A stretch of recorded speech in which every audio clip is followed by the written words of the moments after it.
black wants to imbalance the game and provoke white into unorthodox territory, then black may play an opening as tricky as it is for non-Russian speakers to pronounce, the Alekhine defense, or commonly referred to in some circles as the Alekhine for ease of reference. This provocative opening makes its appearance with knight f6. Rather than first securing the center with e5 and then contemplating attacking white's center, the Alekhine attacks the e4 pawn, provoking an immediate imbalance, encouraging white to march forward with e5.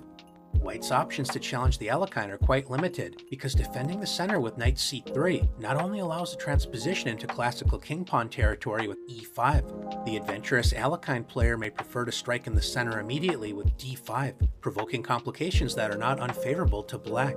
The opening struggle begins after white takes more space and gains a tempo against black's knight with e5, when black centralizes the knight with knight d5, inviting white to gain another tempo while chasing the knight with c4, provoking the knight to retreat to the b6 square.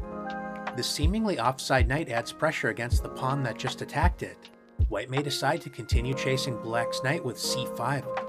Whenever you advance a pawn forward, you always have to consider the space left behind. In this case, continuing to chase black's knight does weaken the d5 square, so the knight may return to the centralized point with knight d5. White may once again attack this restless knight while actively developing the light-squared bishop with bishop c4. Although c6 is also an interesting option, black typically supports the knight with e6, revealing the dark-squared bishop's pressure against the c5 pawn. Black is not especially worried about bishop takes d5, surrendering the bishop pair while doubling black's pawns with e takes d5, as black is prepared to strike against white's center with d6, confronting white's pawns on the 5th rank. We'll take a look at what happens when white supports the advanced pawns with d4 in a moment, but it's worth noting that white can invite gambit play with knight c3, adding a second attacker against the knight, so black typically exchanges knights with knight takes c3. B takes c3, dreaming of a future d4, is well met by the timely d5, striking in the center with good play for black. White may decide to open the d-file as well as a path for the dark-squared bishop with d takes c3. Now that the d-file has been opened for white's queen, striking in the center with d5 is less effective, as white is happy to open up the position with en passant c takes d6. There is no pressure to immediately capture the c5 pawn. A strong alternative is knight c6, attacking the other unprotected white pawn on the 5th rank.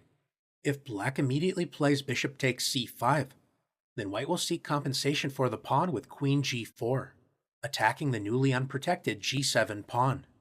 It's important to avoid castling, as white has the strong response bishop h6, taking advantage of the pinned g7 pawn.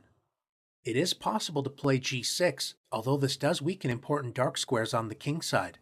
Retreating the bishop to f8 is more playable than it looks, preparing to strike against white's queen with h5 on the next move.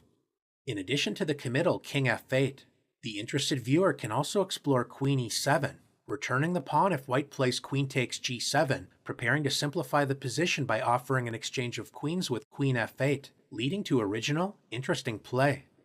No matter how black decides to respond to queen g4, white's active position fairly claims compensation for the pawn and is definitely worth exploring.